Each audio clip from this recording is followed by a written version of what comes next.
नमस्कार दर्शकवृन्द, नवीन कृषि प्रविधि कार्यक्रमको आजको श्रृङ्खलामा यहाँहरूलाई स्वागत छ। म सृजना पौडेल। यस कार्यक्रममा हामी कृषि तथा पशुपन्छी क्षेत्रसँग सम्बन्धित नवीन प्रविधिहरू प्रस्तुत गर्ने गर्दछौँ।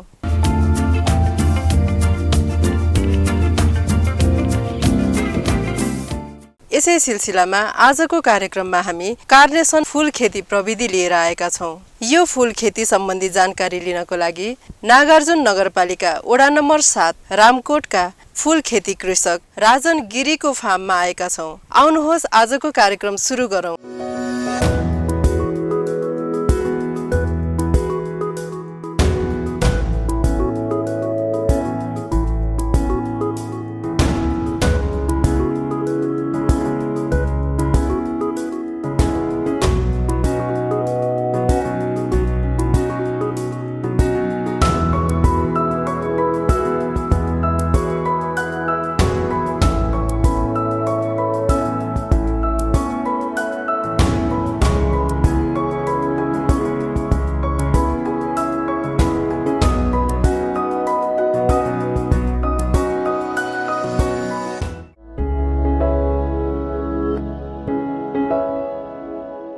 म चाहिँ 2002 मा कोरिया गएको थिएँ। त्यसपछि कोरियामा धेरै दुःखहरू पनि गरेँ, सबै कुरा देखेँ भोगेँ।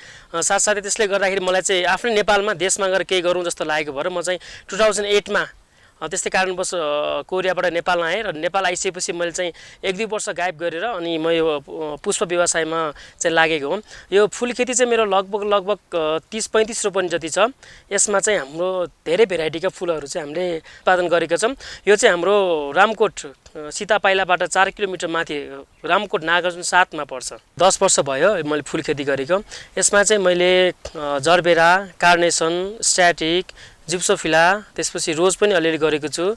अनि पिकक भेराइटी, डायमन्ड भेराइटीको लिमोनियमहरू गरेर कटफ्लावरहरू चाहिँ मैले उत्पादन गरेको छु।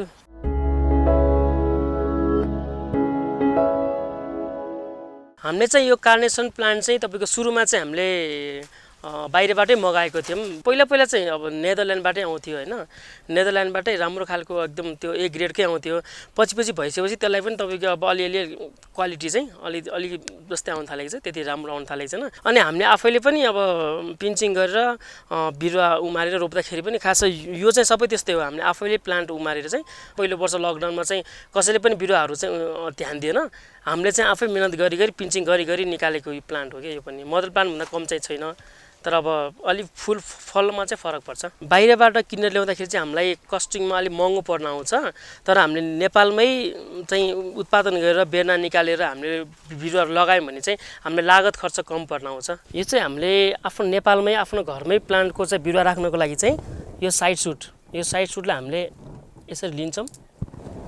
हामीले यसलाई पिन्चिङ गरेर लिन्छौँ। पिन्चिङ गरेर लिँदाखेरि पनि हामीले सबसे माथि टुप्पाको लिनुभन्दा 20 भागको लगभग काण्डको तलको फेदबाट 5 स्टेप 4 स्टेप माथिको यस्तो पिन्चिङ गरेर लिन्छौँ। त्यसपछि हामीले के उपलब्ध हुन्छ, पिटमस, कोकोपिट, बालुवाहरू, माटोहरू के उपलब्ध हुन्छ। यदि हामीसँग अब ट्रे छ भने ट्रेमा राख्दा पनि हुन्छ। ट्रेको हामीलाई सम्भव छैन, अलिकति अप्ठ्यारो छ भने हामीले माटोमै पनि यसलाई चाहिँ बिरुवा राख्न सक्छौँ। यो बिरुवा राख्दाखेरि हामीले गुमुज बनाउँछौँ। गुमुज बनाएपछि यसको चिस्यान हेरेर धेरै पानी पनि दियो भने यो मर्छ र थोरै पानी पनि भयो भने सुकेर ओइलिन्छ। त्यसले गर्दाखेरि यसलाई हामीले बारम्बार हेरविचार गरिकन अनि हामीले लगभग 15-20 दिनपछि यो अलिअलि जराले टेक्न थाल्छ। जरा टेकिसकेपछि अलिक ठाडो भएर अलि हरियो भएर आउँछ। अनि 45 दिनदेखि 1 महिनासम्म चाहिँ अलिक रोप्नको लागि चाहिँ तयारी हुन्छ बिरुवा।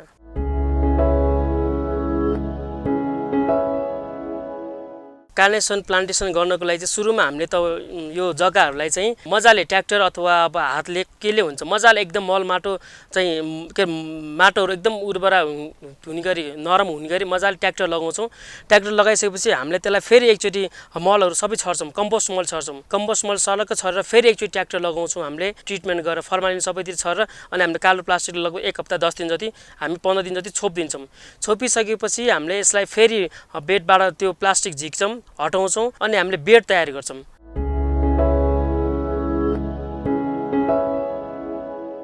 बेड बनाउँदाखेरि चाहिँ हामीले कस्तो भने जमिन कस्तो छ, धेरै सुक्खा छ कि अब त्यहाँ धेरै पानीहरू पनि अब उम्रिरहन्छ कि होइन, जमिनको त्यसको कस्तो छ, चिस्यान कस्तो छ, त्यसलाई हेरेर हामीले बेड कति हाइट गर्ने। अब धेरै चिस्यान भइरहने पानी जमिरहने ठाउँ हो पनि अलिकति हाइट गर्ने, जस्तै 2 फुट 1 फुट 1.5 फुटसम्म त्यस्तो हाइट गर्ने।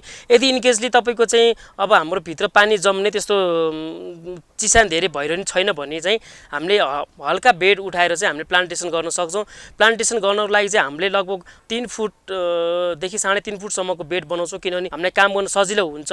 यता दायाँ र बायाँ दुवैतिरबाट फुल काट्न पर्ने, मलखा दिनुपर्ने अनि पानीहरू दिनुपर्ने कारणले गर्दाखेरि हामीले धेरै ठुलो बेड बनाउँदैनौँ, 3.5 फुटको बेड बनाउँछौँ। हामीले बिरुवा रोप्दाखेरि 6/8 को फरकले रोप्छौँ, किनभने तपाईँको यहाँ धेरै नजिक भयो भने पानी दिन मल दिन गाह्रो हुने भएको र 6/8 को फरकमा हामीले प्लान्टहरू रोप्छौँ बिरुवाहरू।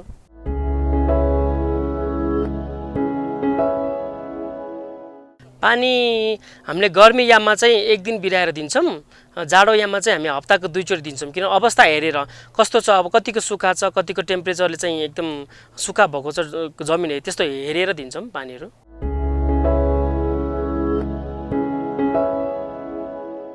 माटोमा दिने मल चाहिँ हामीले महिनामा 1 चोटि अथवा 2 महिनामा 1 चोटि हेरेर अवस्था हेरेर दिन्छौँ भने हामीले हप्तामा 1 चोटि 2 चोटि चाहिँ सूक्ष्म खाद्य तत्त्व चाहिँ स्प्रे गरिदिन्छौँ बिरुवाहरूलाई। हामीले बिरुवाहरूलाई मलहरू दिनुपर्दाखेरि चाहिँ zinc, boron, borax, nitrogen, calcium अनि त्यसपछि सम्म भयो बोन मिलहरू, मिट मिलहरू सबै कुराहरू खाने खाद्य तत्त्वहरू मिसाएर हामीले पर बिरुवा बराबर 10 ग्रामको दरले दिन्छौँ। सुरुमा हामीले प्लान्टेसन गरिसकेपछि बिरुवाहरू अलिकति माथि आउँछ, लगभग एक स्टेप माथि हुर्किँदै गर्दाखेरि हामीले त्यसलाई चाहिँ क्यानल खन्नको लागि पहिला मलहरू डिएपी, युरिया, पोटासहरू सबै मलहरू मिक्स गरेर हामीले छरिदिन्छौँ। छरिसकेपछि हामीले अनि बिस्तारै त्यो झार पनि उखलिन्छ, क्यानल पनि बनाइन्छ। हामीले त्यो क्यानलहरू बनाउँदै जान्छौँ अनि बिस्तारै त्यसको अवस्था हेरेर प्लान्टहरूको बिरुवाहरू कतिको राम्रो नराम्रो भएको छ हेरेर अनि पछि हामीले लगभग 1 महिना 1.5 महिनापछि पर बिरुवा बराबर 10 ग्रामको दरले हामीले सबै न्युट्रिसनहरू पुग्ने गरेर दिन्छौँ।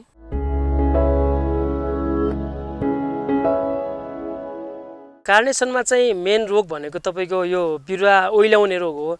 त्यसलाई चाहिँ अब ढुसीनाशक विषादी प्रयोग गरेर हामी त्यसको चाहिँ उपचार गर्छौँ भने अनि यसमा तपाईँको सिन्दुरे भन्ने टाइपको रोग लाग्छ एउटा, त्यसलाई पनि ढुसीनाशकले नै गर्छ। कार्नेसनमा चाहिँ धेरै माइट्सहरूले धेरै सताउँछ, यसलाई चाहिँ हामीले माइट्सको विषादीहरू चाहिँ प्रयोग गरेर यसो किराहरू नियन्त्रण गर्छौँ।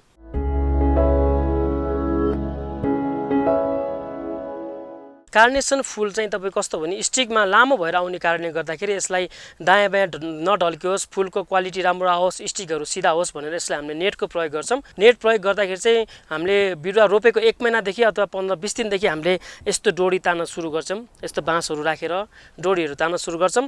अनि हामीले छड्केहरू अब 5/6, 6/7 हेरेर अवस्था हेरेर हामीले यसलाई नेट गर्छौँ। यस्तो नेटहरू बनाएर हामीले अब फुलको क्वालिटी हेरेर रातो colour, pink colour something stick लामो हुने छ भने 5 लेयर, 6 लेयर, 7 लेयर बुन्छौँ भने जस्तै पहेँलो सानो अलिकति स्टिक सानोमै आउने छ भने त्यसलाई 5 लेयरमा 4 लेयरमा हामीले यसलाई बुनेर सक्छौँ।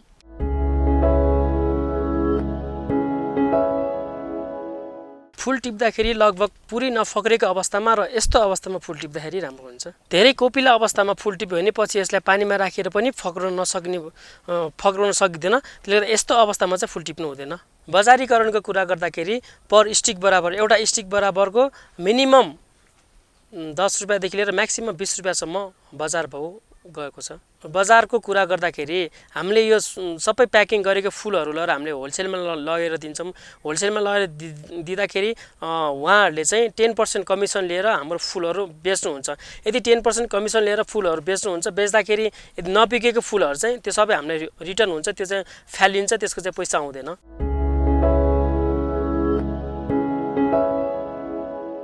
हामीले फुल खेती लामो समयदेखि गरिरहेको थियौँ, तर लामो समयसम्म पनि हामीले कुनै सब्सिडी कुनै चाहिँ हामीले कोही बार सहयोग पाएको थिएनौँ। तर अहिले आएर हामीलाई लगभग 1 वर्ष अगाडि योभन्दा पहिलो कार्यक्रममा चाहिँ कृषि ज्ञान केन्द्रको कार्यक्रममा हामीलाई चाहिँ समावेश गरेर हामीलाई धेरै सहयोग गर्नुभएको छ। साथसाथै हामीलाई कृषि विकास बैङ्कबाट पनि सहुलियत लोन दिएर उहाँले नै हामीलाई धेरै सहयोग गर्नुभएको छ। यसै गरेर आउने किसानहरूले पनि अब आजको भोलि नै लोन पाइन्छ भन्ने आशले चाहिँ खेती नगर्नुहोस्। अब धेरै समयसम्म तपाईँहरू मेहनत गर्नुहुन्छ भने पक्कै पनि सरकार अथवा बैङ्कहरू चाहिँ तपाईँहरूलाई सहयोग गर्न पछि पर्ने छैन।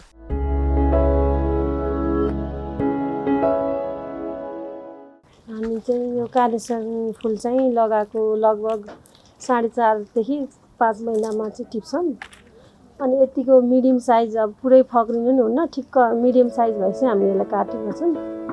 अनि काटेपछि यो आधी जति यो सफा गरे तलको भाग आधी यो पातहरू निकालेर अनि यसरी ऱ्यापिङ गर्छौँ। यो चाहिँ मार्केट लानको लागि हो। यसलाई हामी चाहिँ 20वटा 25वटा पिस राखेर चाहिँ बजारको लागि पठाउँछौँ। प्याक गर्दा चाहिँ हामी यसरी 5वटालाई अलि यसरी राख्छौँ। यो फ्लावरको अलिक ठिक्क तलपट्टिबाट राख्छौँ। यसरी राख्दा चाहिँ यो फुलहरू अलि नबिग्रिने हुन्छ। यो तलमाथि गरेर प्याकिङ गर्दा अनि फुलहरू अलिक कम भाँचिन्छ। यसरी ऱ्यापिङ गर्दा चाहिँ यसमा फुलहरू यसरी तलमाथि गर्दै प्याकिङ गर्छौँ। हल्का तरिकाले यसरी फोल्ड गर्छौँ। तब यसरी ऱ्यापिङ गरेर अनि हल्का तरिकाले बाँधिदिन्छौँ।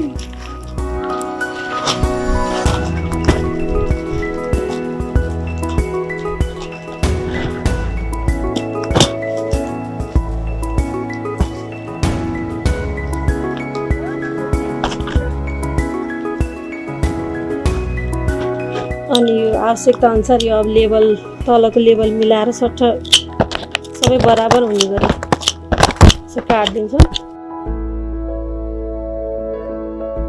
यसरी रेडी गरेर अनि मार्केटको लागि हामी पठाइदिन्छौँ।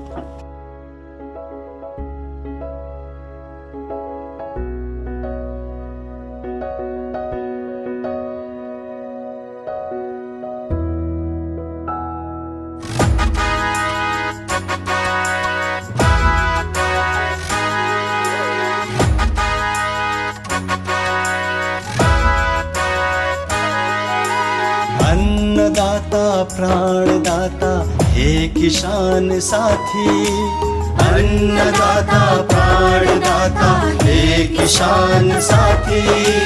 जिम्मेवारी बढ्यो किसान तिम्रो काँधमाथि, जिम्मेवारी बढ्यो किसान तिम्रो काँधमाथि। अन्नदाता प्राणदाता हे किसान साथी, अन्नदाता प्राणदाता हे किसान साथी।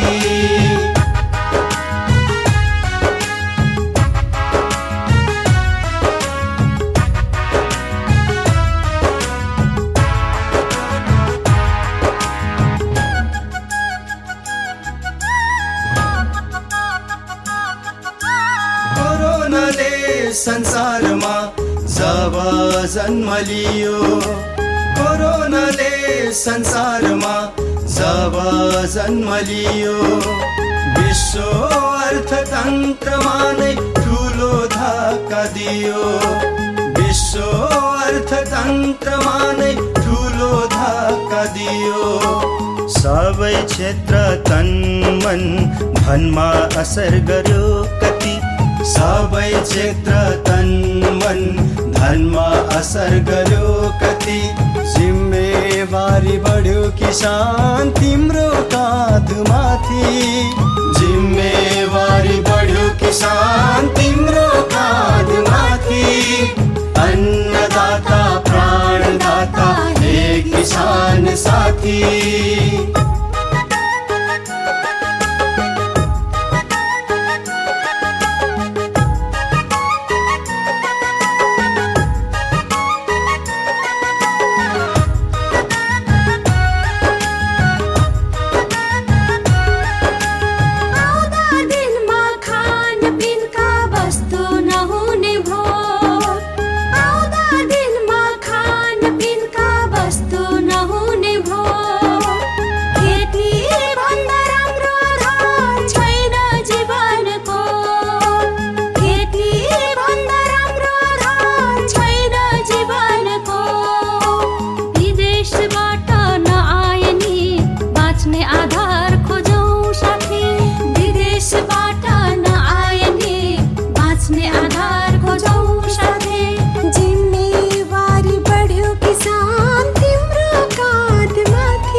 किसान साथी।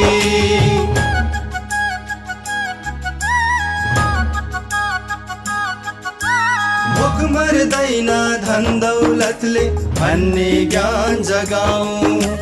भोक मर्दैन धन दौलतले भन्ने ज्ञान जगाऊ।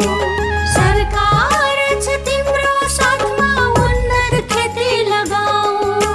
सरकार छ तिम्रो साथमा उन्नत खेती लगाऊ। आफ्नै ठाउँमा जे फल्छ प्राङ्गारिक जाति। आफ्नै ठाउँमा जे फल्छ प्राङ्गारिक जाति। जिम्मेवारी बढ्यो किसान तिम्रो काँधमाथि। जिम्मेवारी बढ्यो किसान तिम्रो काँधमाथि। अन्नदाता प्राणदाता हे किसान साथी। हे किसान साथी। हे किसान साथी। हवस् त दर्शकवृन्द, आजको कार्यक्रम यहाँहरूलाई कस्तो लाग्यो? कार्यक्रम सम्बन्धी कुनै सल्लाह सुझाव तथा जिज्ञासा भएमा हामीलाई सम्पर्क गर्न नभुल्नुहोला। सम्पर्क गर्ने ठेगाना तल स्क्रिनमा दिइएको छ। अर्को साता यस्तै प्रविधियुक्त कार्यक्रम लिएर उपस्थित हुने नै छौँ। तबसम्मको लागि म कार्यक्रम प्रस्तुता सृजना पौडेल लगायत हाम्रो सम्पूर्ण टिम बिदा चाहन्छौँ। नमस्कार।